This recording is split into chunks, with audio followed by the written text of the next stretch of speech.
আসসালামু আলাইকুম এভরিওয়ান, সবাই কেমন আছেন? Welcome back to my YouTube blog. তো আমি আপনার সাথে আজকে একটা কথা বলবো।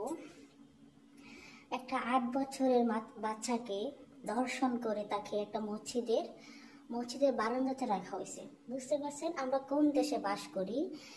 একটা 8 বছরের বাচ্চাকে মেরে তাকে ধর্ষণ করে তারপর তাকে গলা টিপে হত্যা করে আঘাত করে তারপরে মসজিদের দোতলা একটা মসজিদের বারান্দায় তাকে ফেলে দেওয়া হয়েছে। আমরা এমন দেশে বাস করি যে একটা 8 বছরের বাচ্চাও রেহাই পায় না। আমাদের দেশে বর্তমানে কি পরিস্থিতি? বাচ্চাটা আগের দিন নাকি খেলতে গেছিল বিকেলের দিকে, তারপরে সে বাসায় ফিরে নেয় সন্ধ্যা পর্যন্ত। তার আত্মীয় স্বজন ফ্যামিলি খোঁজ করছে, রাত্রে যখন সে বাসায় আসে নাই থানাতে একটা জিডি করছে, মসজিদে প্রত্যেকের জায়গাতে মাইকে অ্যালাউন্স করছে। পরের দিন যখন বাচ্চারা পড়তে গেছে মসজিদে, যাই দেখে ওইখানে বাচ্চাটা ফালানো আছে ওই মসজিদের দোতলা বারান্দাতে।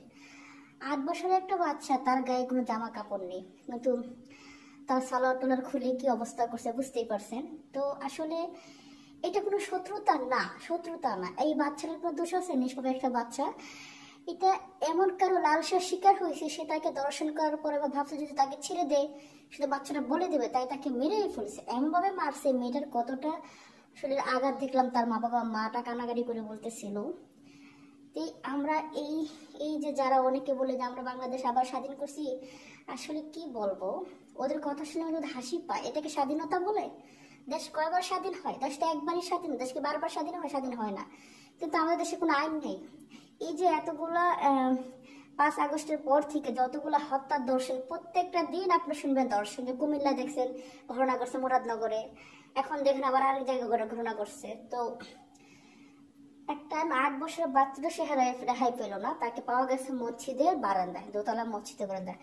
এখন কে করছে, কারা করছে, কেউ তো দেখে নাই। অবশ্যই কেউ না তো কেউ ঘটাইছে।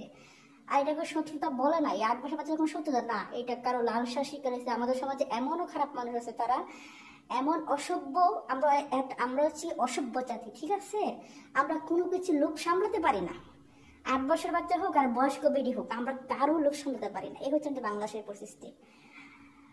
তো আমার ভিডিওটা কেমন হয়েছে? ভালো থাকবেন। আল্লাহ হাফেজ। আর কমেন্ট করে জানাবেন কথাগুলো ঠিক বললাম নাকি বেঠিক বললাম। বাই।